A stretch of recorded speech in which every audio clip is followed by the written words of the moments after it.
She wore my coat the night my life split clean as a log under an axe. Not the beat-up windbreaker I keep in the garage for yard work. Not the thrift store thing with a busted zipper. But the navy coat with brass buttons Eleanor gave me 20 Christmases ago when we had more month than money, and she told me, cheeks pink from the cold, that she'd rather see me warm than wear a necklace. And I should have felt the weight of that history when I lifted the coat from its cedar-smelling hanger and draped it over Mara's shoulders. But when a man is 65 and loneliness has been whispering in his ear for long enough, he mistakes kindness for destiny, mistakes a storm for permission, mistakes an old coat for a new skin. The hook you want is the way Eleanor walked in. The paper grocery bag tearing at the seam. Oranges skittering across the floor like a parade of tiny suns, and she didn't scream. Didn't curse, didn't ask who this young woman was or why she was wearing the coat that had been in our wedding photos and our daughter's graduation pictures and on my back at her father's funeral. She just looked at the collar grazing Mara's throat and then at me. And I watched the softness drain from her face the way a tide pulls from a beach and leaves sharp shells behind, and I would have preferred a plate flung or a door slammed because silence lets you hear the small things, the squeak of Mara's wet shoes, the drip of the gutter, the crackle of the paper bag collapsing, and those are the sounds I still hear in the middle of the night as if I have pressed a glass against the wall of my own guilt. But you didn't arrive here for one tableau, you want the road that led to it. The gravel that got in my shoes, and I'll give it to you straight. I retired from the county building department last spring after 41 years of telling people their stairs needed an extra rail, of crawling into attics and smelling mouse nests, of coming home with insulation glittering on my arms. And I told myself I had earned the quiet, coffee at the window at 6:15. Walking the block to the post office. Fixing our porch rail even when it didn't need fixing, but invisibility is a sly ache. And by August the first had begun to feel like an appliance tucked under a counter, humming but unseen. And then Mara moved into 3B with a mattress wrapped in plastic and a fiddle leaf fig you could hide a kid behind, and the first time I carried her groceries up the steps she called me, sir. With a little smile, not mocking, not deferential, just aware. And when young eyes look directly at you after a decade of glances sliding past, it feels like someone opened a window in a room you didn't know was airless. I told Eleanor about the new neighbor that night over baked chicken and green beans. And she nodded and said, nice to have someone friendly in the building. And I heard the unspoken line that followed, be friendly back, Russell, not foolish. And for a while I stayed on the right side of the fence. Neighborly acts stacked like fence pickets, tightening a bracket on her bookshelf, showing her where the breaker panel hides, recommending a plumber who won't charge triple for showing up, but it is astonishing how easily a helpful hand becomes a resting place, how quickly a thank you text after 9 p.m. becomes a sparkler in the dark, and the first time Mara said my name without the sir, the syllables landing low and warm, I felt something in me sit up straighter like a dog whose master has returned. And I hate telling you that because it makes me sound like a cliché. But this isn't a story that flatters. It's a confession of how a decent man can become dangerous to a life he built. One small permission at a time. You'll ask where the line was. And I can point to a dozen places it could have been drawn. The afternoon I reached above her to adjust the curtain rod and she didn't step back. The evening she brought 2 hard ciders and sat at our steps while Eleanor was at choir. Practice, her knee resting against mine as if she'd dropped it there by accident and found it comfortable. The text that read, "Wish you were here," right as I climbed into bed beside my wife, but the truth is the line lived in me and I kept moving it. Which is the easiest renovation a man can do since he doesn't have to pull a permit. If you're looking for the precise moment when this turned from weather into climate. It was a Tuesday, the kind of upstate afternoon where the sky can't decide between sun and sulk, and Mara asked if I could help center her bed under the window. And as we shifted the wooden frame, our hands slid along the same slat and stayed. Neither of us pretending it was an accident. And she said, "Russell," in a voice that made my name feel like a secret I'd been keeping from myself, and then she kissed me, not tentative but not greedy either, decisive. As if she'd been thinking about it all week and had finally set the timer to now, and my body, which had belonged to routine and Advil and decent sleep for years, answered like a machine that still knows its original purpose. And I saw my wedding band flash at the edge of her hair and felt cold there. And I said, "Wait," because I wanted to compose a nobility I didn't feel. But then I said, "Just a second," and that was the second we built a house around. Every affair has its architecture. Ours had text messages that pretended to be about faucets, afternoons that pretended to be about measuring, laughter that pretended to be about my dry humor, and I pretended I could carry it all.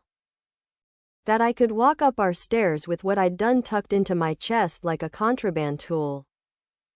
But guilt leaks, and the night the bathroom filled with steam and my phone lit up with Mara's line, "I can still taste you." Eleanor walked in carrying a towel and read the sentence reflected in her glasses, and the steam did nothing to hide me, and she said, simply, "How long?"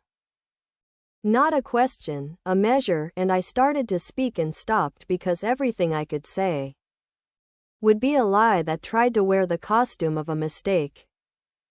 And she left to stay with Casey for a few days. And the house made a new kind of noise without her. The thud of my own footsteps became accusatory, the refrigerator's click like a tongue, the coat closet breathing cedar, and old winters like memory itself. I would like to tell you I ended it then, that the adrenaline of being caught spooked me sober. But shame is a perverse companion. It doesn't arrive like a cop after the crime. It slides enduring, lies down beside you, breathes into your neck and says, "Keep going. You've already ruined the perfect version of yourself. Might as well borrow a little brightness on the way to the dark." And when Mara knocked 2 nights later, rain making commas on her cheeks, I opened the door, let her step into the old rug, watched her shiver, and reached for the navy coat because habit is easier than honesty.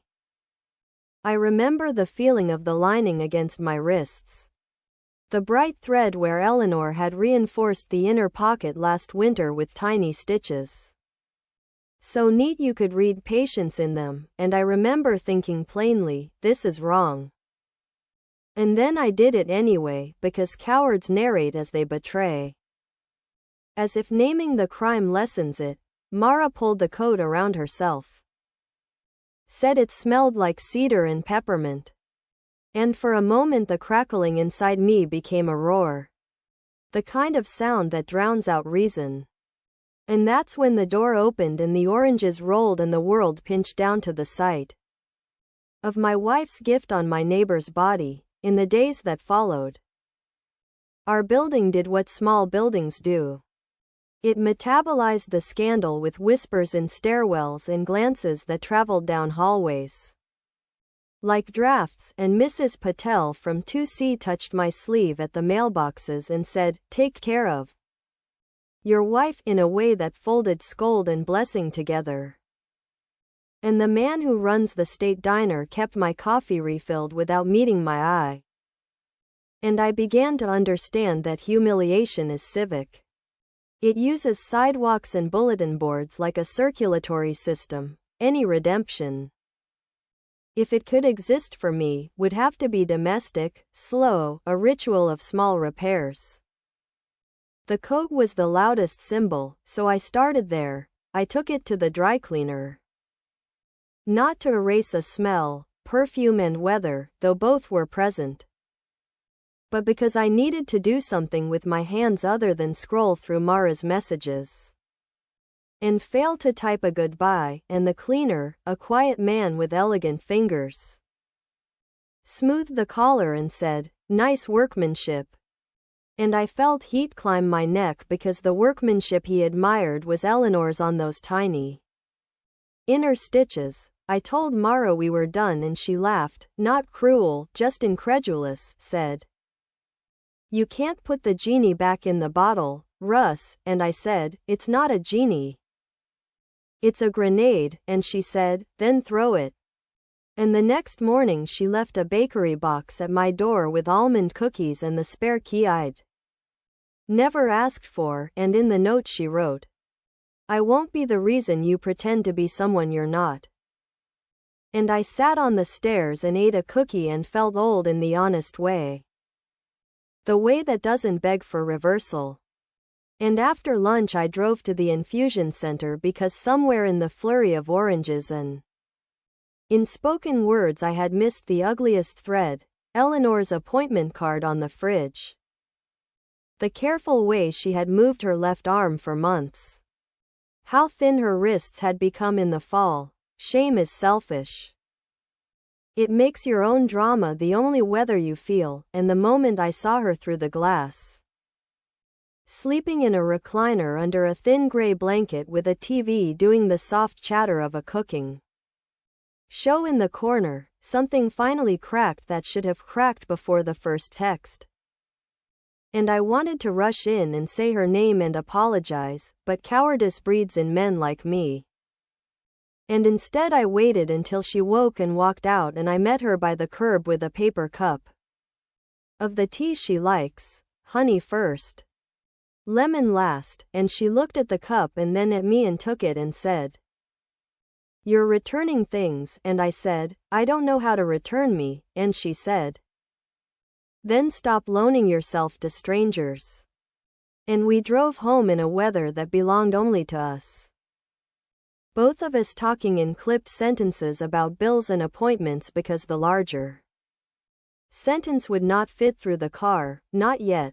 The aftermath, if you want it, isn't fireworks or courtroom battles, it's a litany of ordinary humiliations and quiet mercies. I blocked Mara's number, then unblocked it, then blocked it again. The way a man pours whiskey down the sink and then licks the rim. I started volunteering on Saturdays to install grab bars in bathrooms for people who actually needed their hands held. I learned the schedule of Eleanor's good hours and the ones when chemo made her bones feel like glass. I apologized to Casey without asking for absolution. And I hung the coat back in the closet with a lavender sachet Eleanor had sewn years ago. And I told her I would donate it if she wanted, and she said, "It's a coat, not the sin." And then, after a long beat, "But maybe let someone else's winter be easier." And we drove it to the shelter on Court Street and I folded it on the counter, and the woman behind the desk ran her palm down the sleeve and said, "It'll keep somebody very warm." And for the first time since the oranges I felt air move all the way to the bottom of my lungs. You want a twist, I suppose, something you didn't see coming. So here is the thing I learned weeks later in an insomniac 2 a.m. kitchen talk when Eleanor poured herself water and I apologized for the 1,000th time in a 1,000 small ways, and she said, not unkindly, "Mara borrowed that coat from me once." And my jaw must have visibly dropped because she added, "Back in October."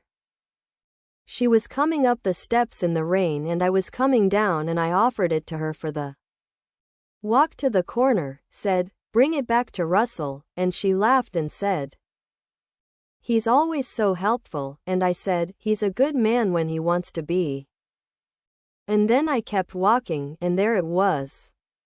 The sentence that had hovered over us for years finally spoken into the light, not a trap. Not a test, just the simple truth that my goodness had always depended on my wanting. And this time I had wanted wrong. The coat was never the crime, it was the mirror. And Eleanor had hung it in front of me without knowing how perfectly I'd find a way to make it show me the man I didn't want to see. Months later, on a sharp January afternoon, I watched a stranger cross the grocery lot in that navy coat. The shelter must have given it to him, hands tucked deep, brass buttons glinting. And he lifted his chin against the wind with the same stubborn angle I've seen in the mirror. And I felt something like gratitude for the coat being out in the world doing what it was made to do, warming a body instead of carrying a story. And when I got home, Eleanor was dozing on the couch and the apartment smelled like chicken soup and the lavender lotion she still uses, and I made tea the way she likes and sat beside her and watched her breathe, and when she opened her eyes she didn't smile, but she didn't move away either. And that, at our age, is a kind of miracle, not the shiny kind, but the daily kind you can lay your palm on. People want to know if we're all right, and I don't know what that word means anymore. I only know we are still here, and sometimes she threads her fingers with mine while we watch some nothing show, and sometimes she sleeps in the guest room. And sometimes she tells me a story from the year we were broke and happy, and I realize we have been many people to each other, and this is one more version. And as for Mara, she moved out in spring, left a note in the mailbox that said, "Be the man you let me think you were," which is cruel only if I refuse its usefulness. And I keep that note folded in the drawer with spare batteries and rubber bands as a reminder that the opposite of betrayal isn't fidelity as a performance, it's attention. The stubborn act of noticing the person who chose you, again and again.